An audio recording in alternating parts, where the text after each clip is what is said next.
Okay, it was nice and cool when we left. It's getting a little warmer, Yeah. but you know what? We're not going to complain because it's September. Yes.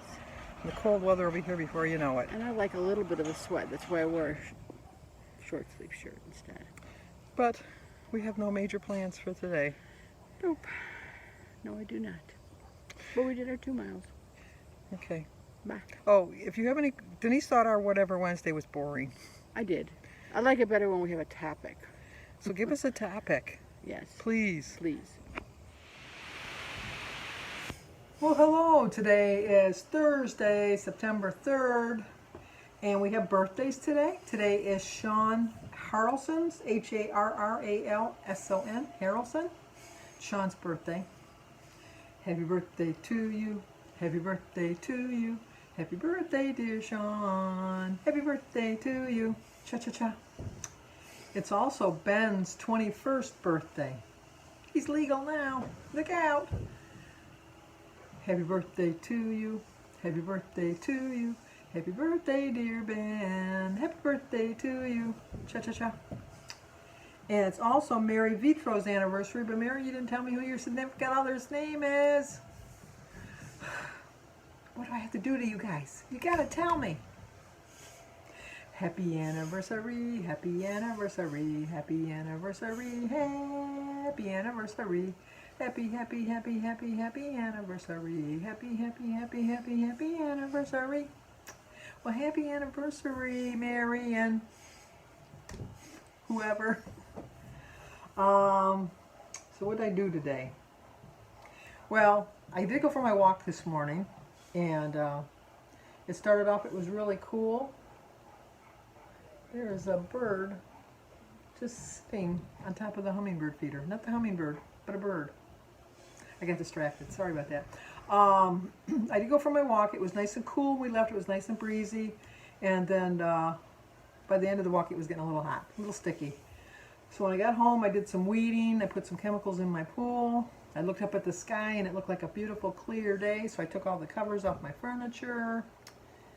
And I came in the house, straightened up the house a little bit. And then I broke my #1 rule. I weighed myself. No, don't do that. I don't ever weigh myself during the week. I don't know what possessed me to do it, but I've gained a pound, and I don't understand how I gained a pound. But it was so discouraging. But what did I learn from this?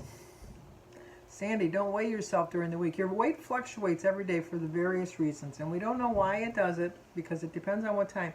I weigh myself on Saturday mornings at 9:30 in the morning. That's the time I weigh myself. Now, before I weighed myself at 20 after 8 because I went to my Weight Watchers meeting that started at 9. So I always weighed myself before I got in the shower and then before I left to go to the meeting. But now I just lay in the bed. I just don't get up. So I weigh myself about 9:30 every day, every Saturday rather. And this morning I weighed myself. Today's a Thursday. I weighed myself at 10:30 in the morning. And I pride myself on the fact that I have learned, because this whole journey, this whole trip, this whole experience is a learning process. And you have to learn from your mistakes, and you have to learn to move on. And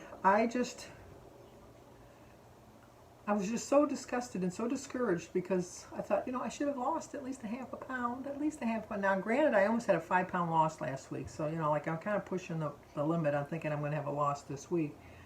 But I never for a moment thought I was going to have a gain, because I've stayed within my points every single day. And so when it came time for breakfast, I'm thinking, you gained a pound. You might as well eat what you want. But I thought, no, I'm going to drink my water, and then I'm going to think about what I want, and I'm going to just think about my breakfast. And so for breakfast, I had my usual. I had my berries, and I had a banana, and I had 3 slices of bacon. I had 2 hard-boiled eggs, and I had a slice of Ezekiel toast with some holy guacamole on it. So it was a 7-point breakfast. So proud of myself. I was so proud of myself. And then later on in the day, I got a little bit hungry. So I had a 3-point granola bar, one of those chocolate chunk Quaker granola bars. They're only 3 points. The regular ones, like the peanut butter and the chocolate chip ones, are 4 points, but the chocolate chunk is only 3 points.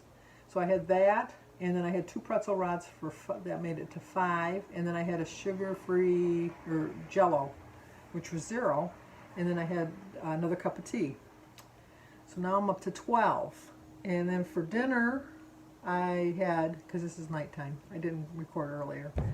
For dinner, I had a corn on the cob with a teaspoon of butter, which is 3 points.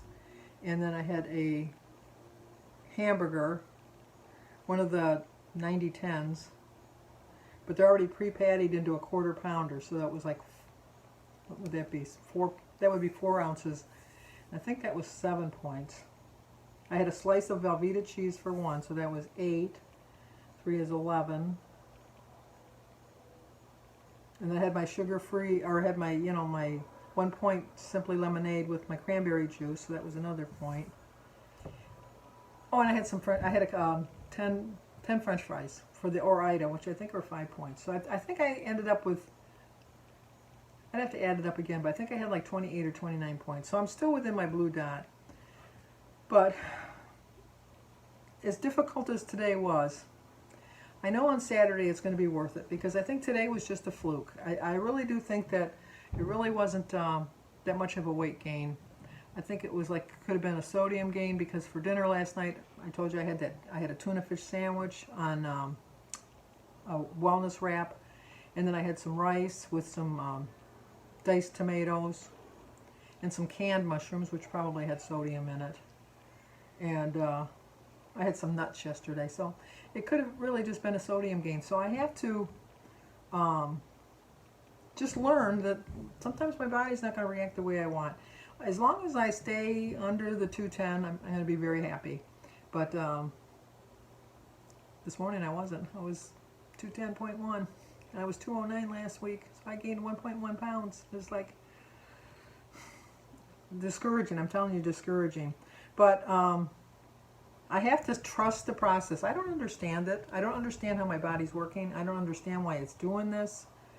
But I'm just going to trust that I'm making the smart choices. Just remember, keep reminding myself that, you lost almost 5 pounds last week. You can't think you're going to come back with another loss the following week, but that doesn't mean you got to come back with a gain, and I'm not going to come back with a gain.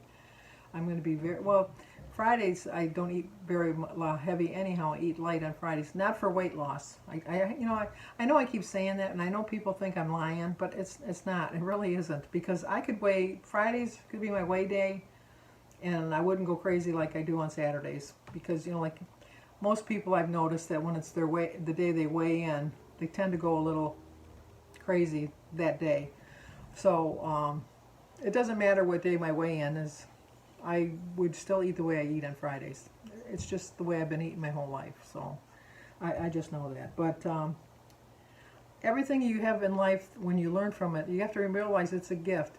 It really is a gift to learn what you know about yourself, which you always thought you knew, but maybe I didn't really know that much about myself.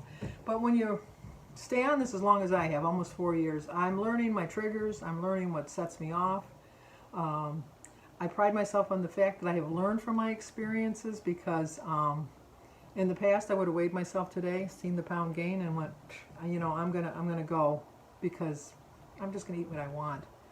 But it's a skill that I've learned now, and I have the ability to learn this skill and take it and use it in my everyday life, and just know that not everybody can master this skill. And the fact that I think I am, I feel pretty proud of myself, and I know it's a choice. My willingness to do this is a choice. I have to choose that this is the way I want to eat the rest of my life. I know that I don't want to ever get that size again. My daughter-in-law, my ex-daughter-in-law, Jimmy's first wife, at one point, she thought, she had, when Jimmy and Cindy were divorced, or separated, and then they eventually got divorced, Danny had a house, and he had just got married, and he rented his house to Cindy, and so Cindy lived there. And then when she got her own place, she brought some stuff, and she thought that she said that Danny had left some stuff behind, and so she brought it with her. And then she was in the process of moving again because the place she was living at, it was a rental. She didn't really like it, so she was moving into a different rental. She stored a bunch of stuff in my basement. And then when she moved into this house, she came and took all of her stuff. Well, lo and behold, she took a whole tub of my old pictures. And she thought they were Danny's because she called me the other day and she said, you know, I still have that tub of Danny's pictures that he left at the Stafford house, because that's the street he used to live on, Stafford. He said that Danny left at the Stafford house. I was going to bring them over tonight. And I said, oh, okay. So she brought them over last night. And then today I thought, well, I'm just going to look through and see what pictures Danny had. See if I had any of me being fat. Oh, honey, there's a lot of pictures of me being fat. I'll share some of them in the future because it's got me on a roll now, because I went through they were my pictures. They weren't Danny's pictures. They were my pictures. Mine and Jim's. There's Jim's pictures from when he was a little boy. Pictures of me when I was a little girl. Not that many. We lost a lot of our pictures in the fire because our house burnt down when I was 10. And there was just a few pictures, and I had a couple of those pictures. But Jim had a lot of his pictures. We had pictures when we were first married, when we were dating. I found the pictures of the Grand Canyon people. I'll have to show them to you too. Remember my story about the Grand Canyon? Those nuts that went and hiked way out far. And then even when Jim was looking at them, he says, I don't remember you being this big, because, oh my gosh, I was big. I was really big. And I never thought I was that big, but oh my gosh, I was huge. So in this closet over here, I have tons of pictures. So now I'm on this roll that I'm trying to sort them out and make albums. And then that's going to be Jim and I's project for the winter. Besides our puzzle, we're going to do some photo albums and try to put them all in photo albums, because I know how my kids are. Anything that's not in a book or something, if it's in a box, a bunch of pictures, I can just see them just hauling it off into the trash, not going through them. I really know. I know my kids. Now, I kept baby books for them when they were growing up, and then when they left home, I gave them their baby books. And so they have all of their pictures. And so if I ever wanted to see pictures of how big I was, I could always go over to their house and look at the baby pictures, because they all had their own albums from the time they were born until they left the house at 18. But these are pictures that we've taken since they left the house. So I'm going to make some albums up for them to do that. And then some pictures that I think my brothers and my sisters might like. Someone had asked me the other day on my Whatever Wednesday how many siblings I have. I have my sister Mary, my sister Denise, who you see on the Whatever Wednesday. My brother Michael, and then my brother Patrick is deceased, and my sister Sue is deceased. So there was 4 girls and 2 boys, and I'm the oldest. And Denise is the youngest, and there's a 10-year difference between us.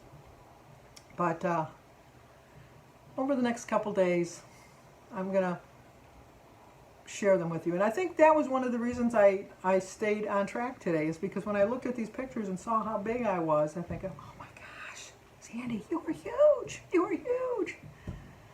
But, you know, like I said, it's a gift to be able to learn. It's an ability to learn a skill, and it's your willingness to have a choice that's going to get you far in this weight loss journey. It really is. And it's always going to be difficult. Once you reach, I was watching Joan over at Joan's Pointed Plate, and she said that she finds that maintenance is harder than losing weight. And I think that's pretty true, because it's so easy to think, well, I've reached my goal, I can start going back to where I was.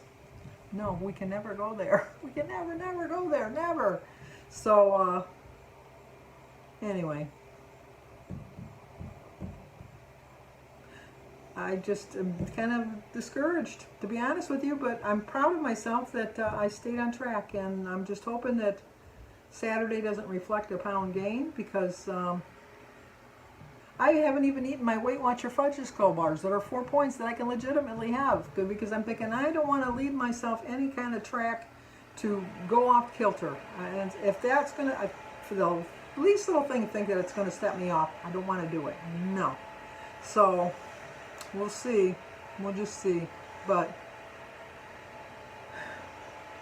probably between now and when I reach my 100-pound goal, I'm going to every once in a while at the end of the video throw in a picture of me at my heaviest. Now that I've found a whole bunch of them. It'll give me encouragement, and hopefully it'll give you encouragement, because I've lost 95 pounds, 95.2. So I'm really proud of that fact. And I'm gonna keep on going. I'm not gonna be discouraged, disappointed. Along the way, I'm gonna get a little disappointed, but I'm never gonna get discouraged. So if you're new to my channel, please subscribe, leave a comment, hit that like button, and share it if you think somebody might like to see it. And as always, stay safe.